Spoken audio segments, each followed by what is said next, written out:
Flowers TV ഇപ്പോൾ യൂട്യൂബിൽ പ്രേക്ഷകർക്ക് ലൈവായി കാണാം. ഉടൻ തന്നെ ഫ്ലവേഴ്സ് കോമഡി യൂട്യൂബ് ചാനലിൽ ജോയിൻ ചെയ്യുക.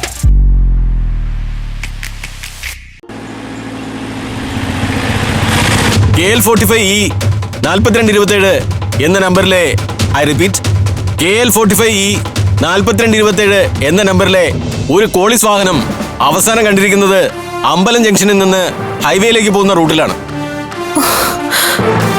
അതിലാണ് കിഡ്നാപ്പ് ചെയ്യപ്പെട്ട 4 പെൺകുട്ടികൾ ഉള്ളത്. ഓവർ. കൺട്രോൾ റൂം, എല്ലാ റൂട്ടുകളുടെയും വിഷ്വൽസ് ഞങ്ങൾ സെർച്ച് ചെയ്യുന്നുണ്ട് സാർ. ഓവർ. ഗോഡൌൺ എത്തുന്നവരെ ഒരുത്തി ഉണരാതെ നോക്കണം. ശരിയണ്ണ.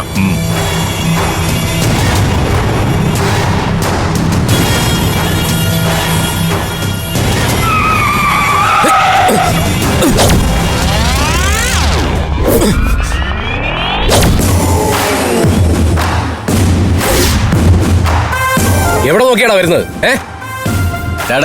ചെറിയാതെ എടുത്തോണ്ട് പോടാ. ആ അത് ശരി. തോന്നിയാസം കാണിച്ചതും പോരാ, ഭീഷണിപ്പെടുത്തുന്നോ? അത് കൊള്ളാലോ. അവനിങ്ങോട്ട് വരുന്നുണ്ട്, പോയി തടയടാ.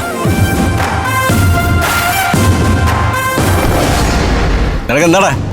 എനിക്ക് സംസാരിക്കാനുള്ളതേ ആ വണ്ടി ഓടിച്ചവനോടാ. മാറിക്കടാ. നീ എവിടെ നോക്കിയാടാ വണ്ടി ഓടിക്കുന്നത്?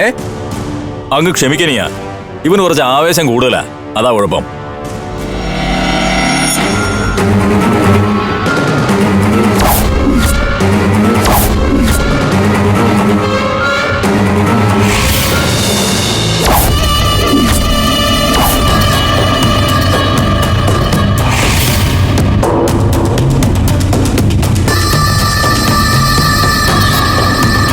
മലയാളത്തിലല്ലേ അനിയാ പറഞ്ഞത്? എന്തിനാ കിടന്ന് കറങ്ങണേ? ഒക്കൂടെ പോവാം. അതിനു മുമ്പേ എനിക്കൊരു കാര്യം അറിയണം. എന്താ? ഈ കാറിലെ പഞ്ചരത്നത്തിലെ പിള്ളേരെങ്ങനെയാ വന്നേ? ആവശ്യമില്ലാത്ത കാര്യങ്ങൾ അന്വേഷിക്കണോ അനിയാ? ഈ പിള്ളേരെങ്ങനെ ഇതിനകത്ത് വന്നു എന്ന് എനിക്കറിയണം. മുത്തു പറഞ്ഞുവിടാ അവന്.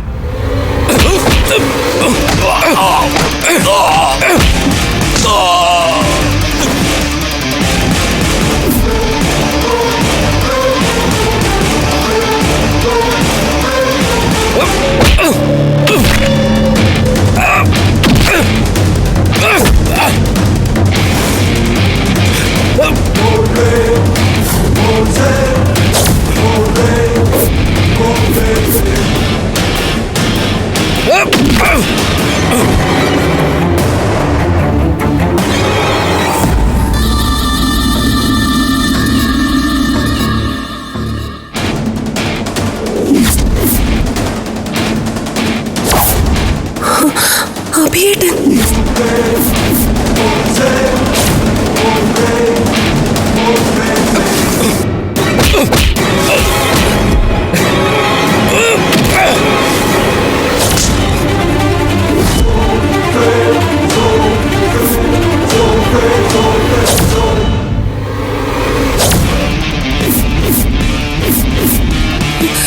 എടി ആതിരെ, അഖിലേച്ചി, അഖിലേച്ചി, അനുകേച്ചി എഴുന്നേക്ക്.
വിളിച്ചോണ്ട് പോടാ നിന്റെ ഊച്ചാളികളെയും കൂട്ടി.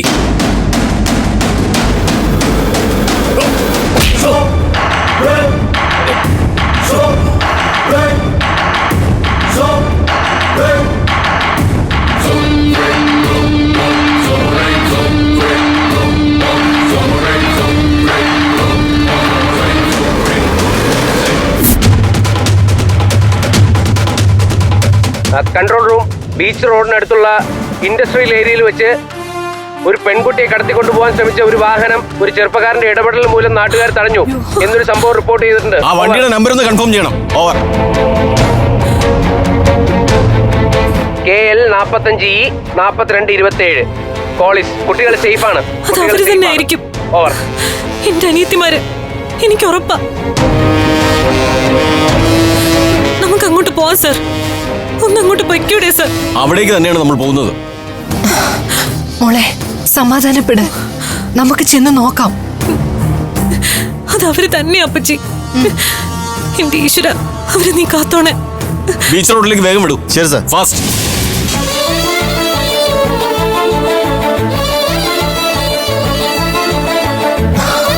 സമാധാനപ്പെട്, കുഴപ്പമൊന്നും ഉണ്ടാവില്ല.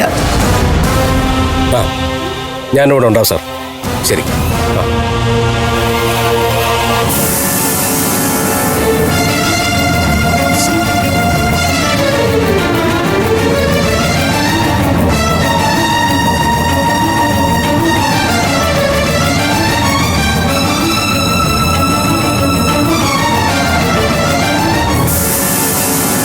എന്താ സംഭവിച്ചത്?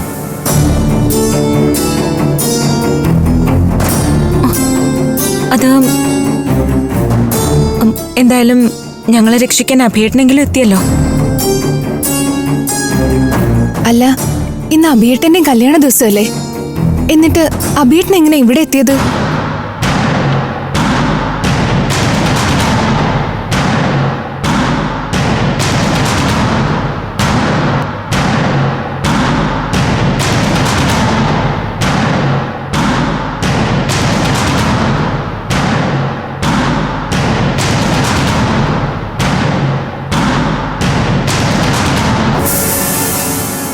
നിങ്ങൾക്കൊരു ആവശ്യം വരുമ്പോൾ സഹായിക്കുക എന്നുള്ളതേ എൻ്റെ ഒരു നിയോഗമായിട്ട് കൂട്ടിക്കോളൂ.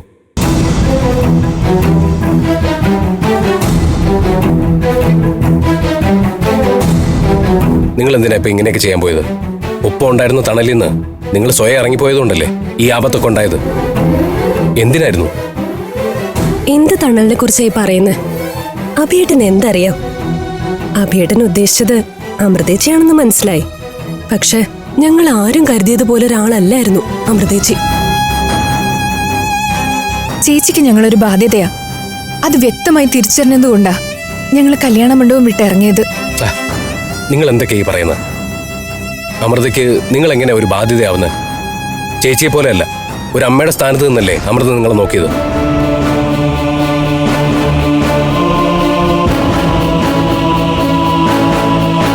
ഇതൊക്കെ ഞാൻ പറഞ്ഞിട്ട് വേണോ മനസ്സിലാക്കാൻ? ഒന്നും മനസ്സിലാവാതെ പോയത് അഭിയേട്ടനാ. പുറമെ കാണുന്ന പോലെയൊന്നും അല്ല കാര്യങ്ങള്. എന്തൊക്കെ പറഞ്ഞാലും അമൃത ഒരിക്കലും നിങ്ങളെ മറന്ന് പെരുമാറില്ല. നിങ്ങളെ കൈവിട്ടുകൊണ്ട് അവളൊന്നും ചെയ്യില്ല, അതെനിക്ക് ഉറപ്പാ.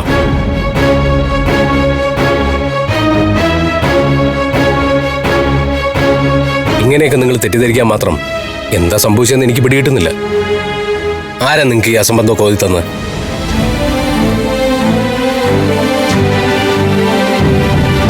ഇത്ര ബുദ്ധിയില്ലാതെ പോയല്ലോ നിങ്ങൾക്ക്.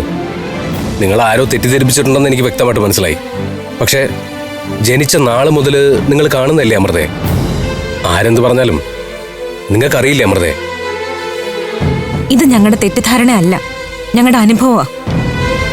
ഇപ്പോഴും അമൃതേച്ചിയെ കണ്ണടച്ച് സ്നേഹിക്കുകയും വിശ്വസിക്കുകയും ഒക്കെ ചെയ്യുന്നുണ്ടാവും അഭിയേട്ടൻ. അതുകൊണ്ടാ അഭിയേട്ടൻ ഇതൊന്നും മനസ്സിലാവാത്തത്. ശരി, എന്തായാലും കഴിഞ്ഞൊക്കെ പോട്ടെ. ഞാൻ പോലീസിനെ ഇൻഫോം ചെയ്തിട്ടുണ്ട്. അവർ വന്നതിന് ശേഷം സ്റ്റേഷനിലേക്ക് പോകാം. നിങ്ങളൊരു പരാതി എഴുതി കൊടുത്താൽ മതി. ബാക്കി കാര്യങ്ങളൊക്കെ അവർ നോക്കിക്കോളൂ. അത് കഴിഞ്ഞ് ഞാൻ നിങ്ങളെ വീട്ടിലാക്കാം.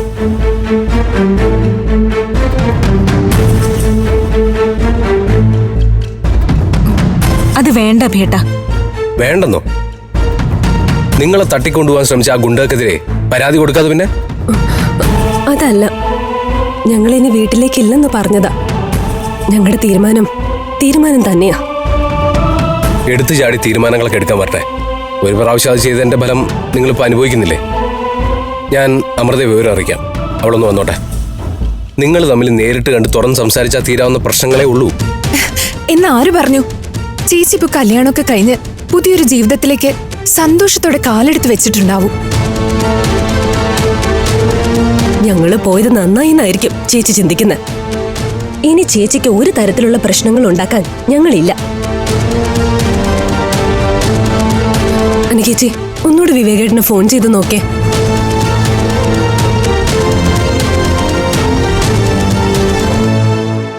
ഹലോ ഹലോ, ആരാ ഇത്? ഇത് വിവേകിന്റെ ഫോണല്ലേ? അതെ, പക്ഷേ പുള്ളിക്കാരനിപ്പോ ഫോൺ അറ്റൻഡ് ചെയ്യാൻ പറ്റിയൊരു അവസ്ഥയിലല്ല. ഹോസ്പിറ്റലൈസ്ഡാ. ഞാൻ ഡ്യൂട്ടി നേഴ്സാ സംസാരിക്കുന്നത്. വിവേകിന് എന്താ പറ്റിയേ? എന്തോ അടിപിടി കേസിന് പരിക്കുപറ്റി ഇവിടെ കൊണ്ടുവന്നതാ. ഇതാരാ സംസാരിക്കുന്നത്? ഞാൻ ഞാൻ ഞാൻ വിവേകിന്റെ ഏറ്റവും വേണ്ടപ്പെട്ട ഒരാളാ. ഏത് ഹോസ്പിറ്റലാണെന്നൊന്ന് പറയാവോ? ഗീതാ ഹോസ്പിറ്റലിലാ. ശരി ശരി, ഞങ്ങൾ ഉടനെ എത്താം. എന്തുപറ്റി? എത്രയും പെട്ടെന്ന് ഞങ്ങൾക്ക് ഗീതാ ഹോസ്പിറ്റലിൽ എത്തണം. വാ. പോലീസ് ഇപ്പൊ വരും. അത് കഴിഞ്ഞ് എവിടെയാന്ന് വെച്ചാൽ ഞാൻ കൊണ്ടുവിടാം. വേണ്ട, അഭിയേട്ടന് ഇനി ബുദ്ധിമുട്ടുണ്ട. ഞങ്ങളൊരു ഓട്ടോ ടാക്സി പിടിച്ച് പൊക്കോളാം. വാ. ശരി അഭിയേട്ടാ.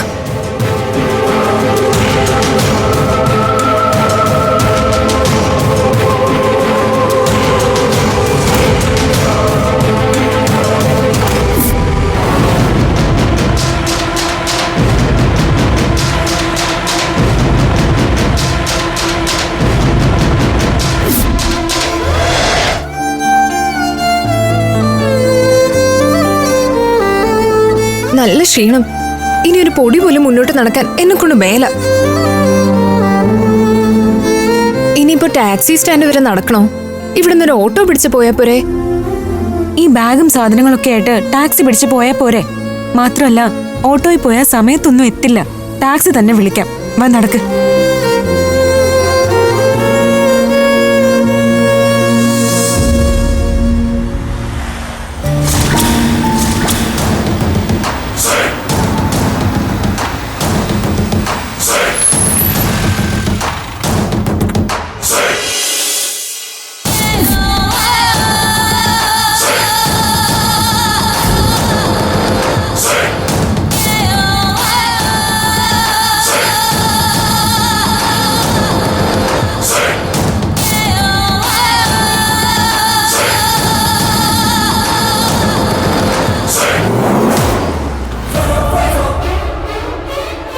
ഇവരെന്താ ഇവിടേക്ക് വന്നേ? നടന്നതൊന്നും പറയാൻ നിൽക്കണ്ട. ഓ, എന്റെ പൊന്നു മക്കളെ, നിങ്ങൾ ഞാൻ എവിടെയൊക്കെ അന്വേഷിച്ചു. നിങ്ങൾ എവിടെയായിരുന്നു ഇത്ര നേരം? കല്യാണം പോലും കൂടാൻ നിൽക്കാതെ ഞാൻ നിങ്ങളെ തേടി ഇറങ്ങിയതാ.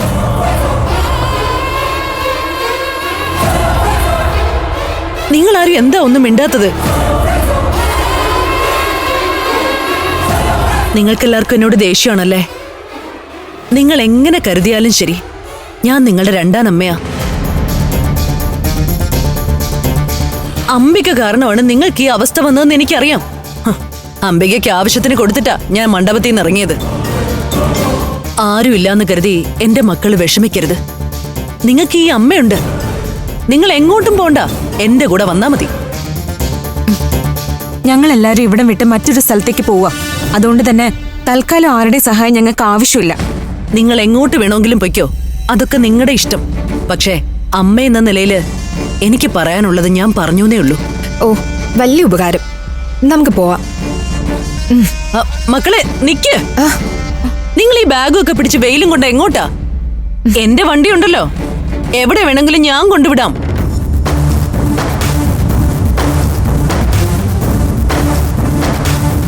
ഇനിയിപ്പൊ എന്താ ആലോചിക്കാനുള്ളത്? നിങ്ങൾ വാ, ഞാൻ നിങ്ങൾ എവിടെയാന്ന് വെച്ചാ കൊണ്ടാക്കി തരാം. നിങ്ങൾ ഈ ബാഗും പെട്ടിയൊക്കെ പിടിച്ച് വഴി കൂടെ തേരാ പര നടക്കണോ? വന്ന് വണ്ടി കയറ്. വാ വാ, നടക്ക്.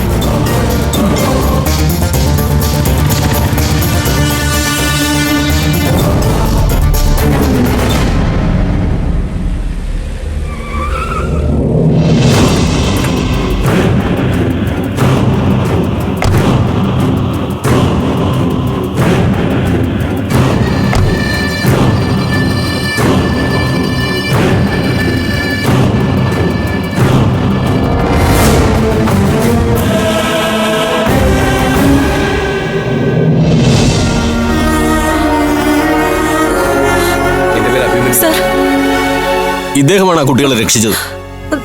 എന്നിട്ട് കുട്ടികൾ എവിടെ? എനിക്ക് അഭിമന്യുവിനെ അറിയാം സർ. എന്റെ അനിയത്തിമാരെ എവിടെ അഭി? അമൃത പേടിക്കണ്ട, ദൈവം സഹായിച്ച് അനിയത്തിമാർക്കൊന്നും സംഭവിച്ചിട്ടില്ല. അവർ സുരക്ഷിതമായി തന്നെ ഉണ്ട്. എന്നാലും അവരെവിടെ? പറയാം, അമൃത സമാധാനപ്പെടും. സത്യത്തിൽ എന്താണ് അഭിമന്യു സംഭവിച്ചത്? ഞാൻ ബീച്ചിൽ നിന്ന് ബൈക്ക് ഓടിച്ചു വരികയായിരുന്നു.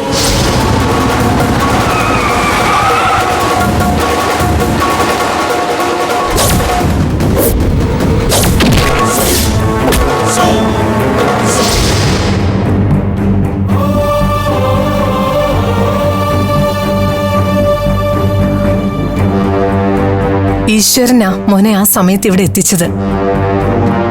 അനിയത്തിമാരുടെ മനസ്സിൽ എന്തൊക്കെയോ തെറ്റിദ്ധാരണകളുണ്ട്. അതാണ് കല്യാണം പോലും കാണാൻ നിൽക്കാതെ അവർ മണ്ഡപത്തിൽ നിന്ന് ഇറങ്ങിപ്പോയത്. അതിന് അമൃതയുടെ കല്യാണം നടന്നില്ലല്ലോ. കല്യാണം നടന്നില്ലേ? എന്തു പറ്റി? അതൊക്കെ പിന്നെ പറയാം. എന്റെ അനിയത്തിമാർ എവിടെ അഭി? അത് പറ. അനഘയുടെ ഏതോ സുഹൃത്തിന് അപകടം പറ്റിയെന്ന് പറഞ്ഞ് അവരെല്ലാരും കൂടെ ആശുപത്രിയിലേക്ക് പോയി.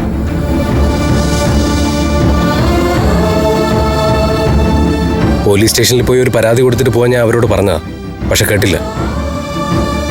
അമൃതയെങ്കിലും ഒരു പരാതി സ്റ്റേഷനിൽ കൊടുക്കണം. ഇപ്പൊ അന്വേഷണമൊന്നും അല്ല എന്റെ മുന്നിലുള്ള പ്രധാനപ്പെട്ട കാര്യം. എന്റെ അനിയത്തിമാരെ എത്രയും പെട്ടെന്ന് കാണാന്നുള്ളതാ. അവരേത് ഹോസ്പിറ്റലിലേക്കാ പോയെന്നറിയോ? എന്റെ ഓർമ്മ ശരിയാണെങ്കിൽ ഗീത ഹോസ്പിറ്റൽ എന്നാ പറഞ്ഞത്. അപ്പച്ചി, നമുക്ക് അങ്ങോട്ട് പോവാ അപ്പച്ചി. അനിയത്തിമാർ എങ്ങോട്ടേക്കാണ് പോയെന്നറിഞ്ഞല്ലോ. വേണമെങ്കിൽ ഞങ്ങൾ അവിടേക്ക് എത്തിക്കാം. വേണ്ട സാർ, എന്റെ കൂടെ ആളുണ്ടല്ലോ. ഞങ്ങൾ ഒരു ഓട്ടോ പിടിച്ച് പൊക്കോളാം. അത് കഴിഞ്ഞ് നിങ്ങൾ സ്റ്റേഷൻ വരെ ഒന്ന് വരേണ്ടി വരും. ആ, വന്നോളാം സാർ. ശരി, താങ്ക് യു സാർ.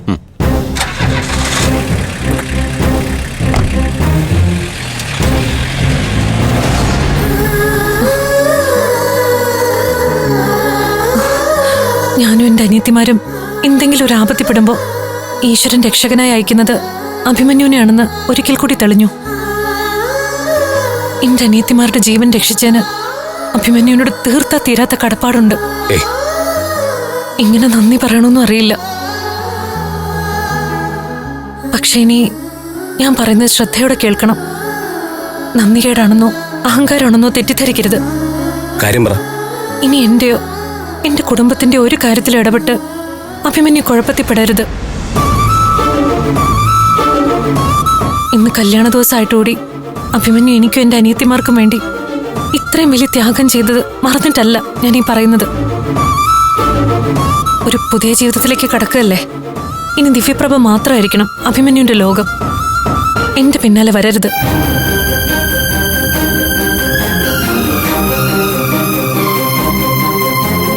പോട്ടെ.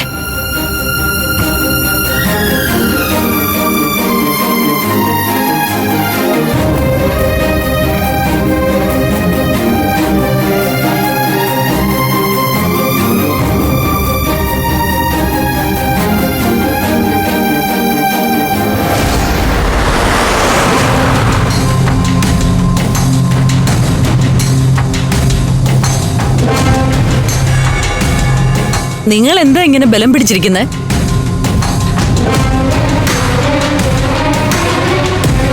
ഞാൻ നിങ്ങളെ സഹായിക്കാൻ വന്നതാ. നിങ്ങൾക്ക് എന്ത് സഹായം വേണമെങ്കിലും എന്നോട് ആവശ്യപ്പെടാം. ആ, അതൊക്കെ പോട്ടെ. നിങ്ങളെ ഞാൻ എവിടെയാ വിടേണ്ടത്? ഞാൻ ജോലി ചെയ്യുന്ന ഹോസ്പിറ്റലിലേക്ക് വിട്ടാ മതി. അതെന്തിനാ എല്ലാരും കൂടി ഹോസ്പിറ്റലിലേക്ക് പോന്നെ? അല്ല, എന്നോട് പറയാൻ ബുദ്ധിമുട്ടുള്ള കാര്യമാണെങ്കിൽ പറയണ്ട. ഞങ്ങളുടെ ഒരു സുഹൃത്തിന് ഒരു അപകടം പറ്റി ഗീതാ ഹോസ്പിറ്റലിൽ അഡ്മിറ്റ് ആയിരിക്കുക. അവിടെ പോയി ആ സുഹൃത്തിനെ ഒന്ന് കാണണം. അതിനെന്താ ബുദ്ധിമുട്ട്? ഞാൻ നിങ്ങളെ ഹോസ്പിറ്റലിൽ വിടാം. ഡ്രൈവർ, വണ്ടി ഗീതാ ഹോസ്പിറ്റലിലോട്ട് പോട്ടെ. ശരി മാഡം. ഇനിയിപ്പോ ഇവിടുമാരെ എന്നെ പറ്റിക്കാൻ വേണ്ടി കള്ളം പറയുന്നതായിരിക്കുമോ? എന്തായാലും ആശുപത്രിയിൽ എത്തിയിട്ട് ബാക്കി നോക്കാം.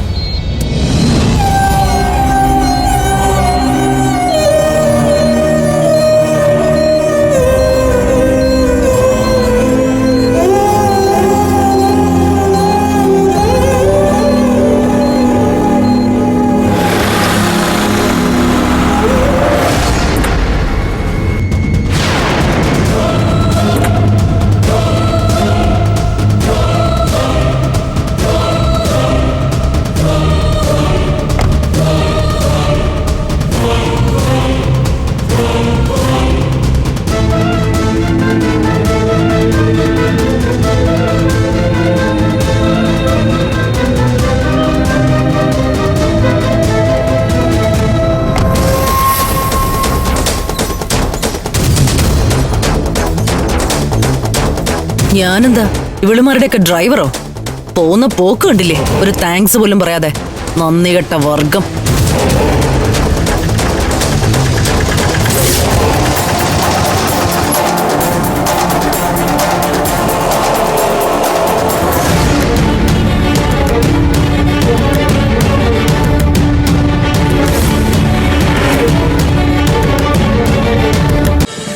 ഫ്ലവേഴ്സ് ഒരുക്കുന്ന കാഴ്ച വസന്തം യൂട്യൂബിൽ പ്രേക്ഷകർക്ക് ലൈവായി കാണാം. ഫ്ലവേഴ്സ് കോമഡിയിൽ ജോയിൻ ചെയ്യൂ, ആസ്വദിക്കൂ.